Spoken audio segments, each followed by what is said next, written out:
Salom do'stlar, sizlar bilan Maza Plaza. Bugungi rubrikamizda 2 kishilik xonani obzor qilamiz. Bizda ko'rib turganinglarda 2 ta kravat va 2 ta tumpuchka bor va televizor, konditsioner ikkalasi ham ishlaydi. Qishda esa atablinamiz ishlaydi. Bu yerda o'zingizga kerakli bo'lgan narsalaringizni solishingiz mumkin va resepsiyonga ulangan telefon va ikkala pultlarimiz ham ishlaydi. Bu yerga o'zingizni oyoq kiyimingizni almashtirsangiz ham bo'ladi.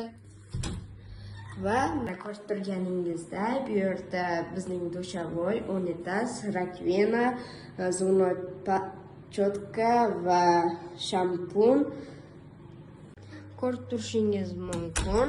Bu xonamiz luks kopiya emas. Bu xonamizga har bir kishi uchun 300 ming so'mdan, 2 kishiga 500 ming so'mdan qilib beramiz. Sizlarni Maza Plazada kutib qolamiz.